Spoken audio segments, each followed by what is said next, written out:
Basically, same thing Judge Glanville was doing. All right. Hello again, Mr. Copeland. Your attorney, Mr. Melnick, is with us by Zoom right now. You can see him on the video screen and he can see you. If there's any time you want to talk to him privately, let me know that. And I know y'all have had an opportunity since you and I spoke this morning from the bench and the stand to talk about the fact that the state is not interested in you pleading the fifth, and in order to avoid you pleading the fifth, they have secured an order that says you now can be essentially compelled to testify, because we are acknowledging that anything that you say, we cannot prosecute you for a crime other than perjury or false statements based on something that you might say that would otherwise incriminate you if it weren't for this immunity order. And if knowing that you still choose not to testify, the court can and will hold you in contempt. And what happens in that event is that you go to jail.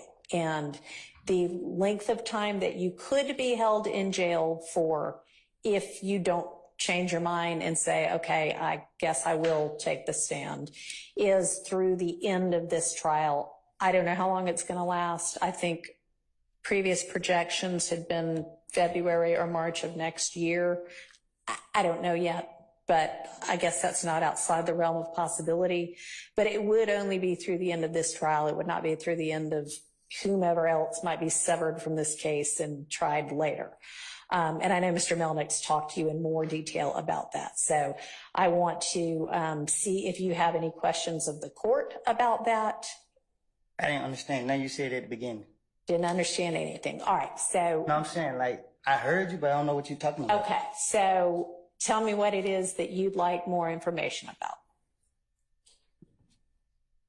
You said something about what they said about immunity? Yeah. What you mean? Okay. Does anybody, I think I've got the order. Mr. Melnick, have you reviewed the immunity order with him? Oh, you saying it's the same from last time? Hang on a second. Yeah. The same one as last time. Yeah. This one. So that's the one I'm talking about. And that is still in effect. So you're saying that changed? It has not changed. All right. So what has changed is, it's my opinion that I cannot hold you in jail if you refuse to testify beyond the end of this trial. I think you had maybe been told something different earlier. And I don't think that is So I ain't got to wait till every defendant that's not here.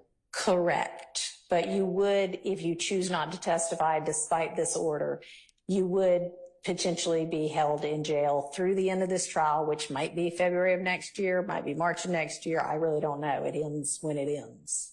And the state has 100 more witnesses, and I don't know, any defendant might also have witnesses. So it could take a while, but that would be the end of it, would be the end of this trial.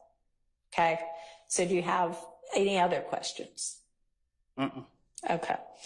And do you want to talk to Mr. Melnick any more about this particular issue? No. All right. So I'm going to ask you right now, because I'm planning to have the jury back on Monday.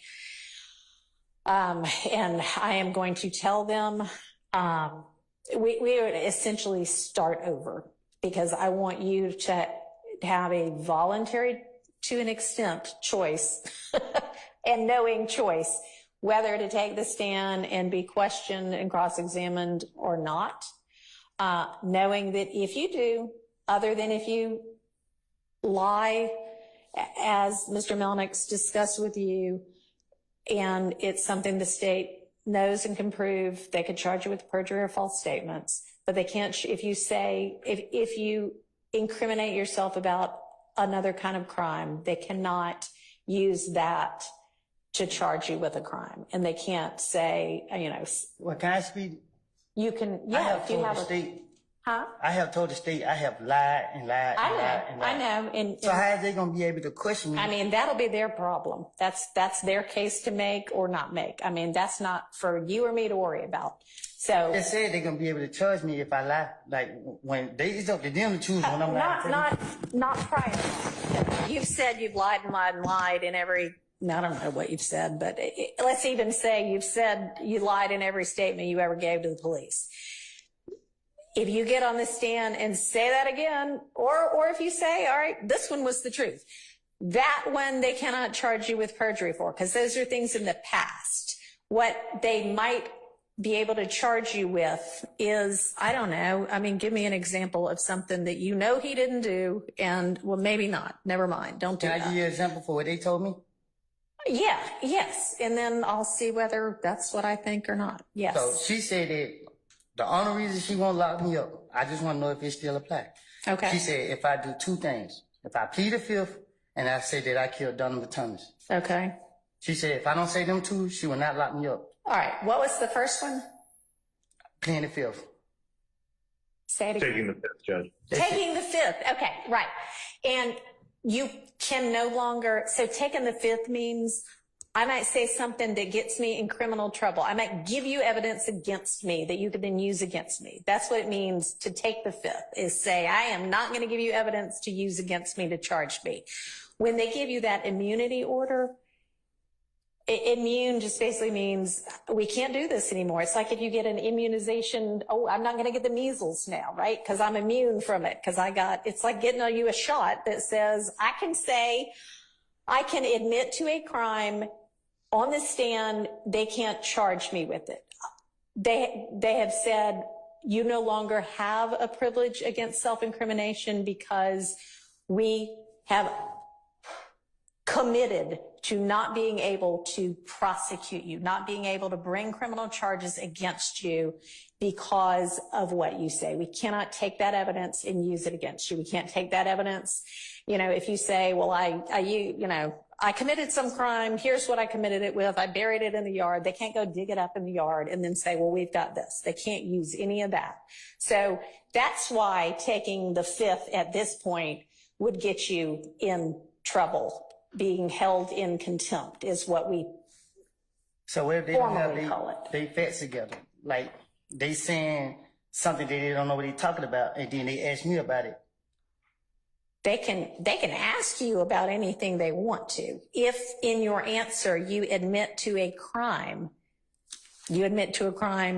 they cannot charge you with that crime. Now, if you admit to a crime and they have evidence that is pretty certain that you did not commit that crime. For instance, somebody gets robbed yesterday and they have proof that you were in Europe yesterday. There's no way you could have committed that crime, but you say, yeah, I committed that crime yesterday.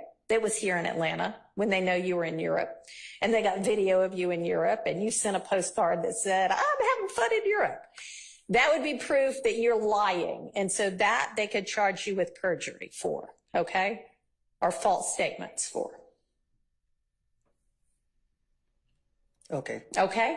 So what I want to know from you is when we have the jury back on Monday and you're still under subpoena, so you're still obligated to come, and I'm asking you now, when they're like, all right, we're calling Kenneth Copeland, are you going to say, okay, ask me what you want to ask me. I'll tell you whatever I'm going to tell you. Or are you going to say, nope, I don't care if you throw me in jail. I'm not saying a word. I am not getting on the stand. It depends on how I wake up. Okay. All right. Well, then we will just revisit it on Monday morning. So plan to be here at 8:45 on Monday morning. You're free to go for now.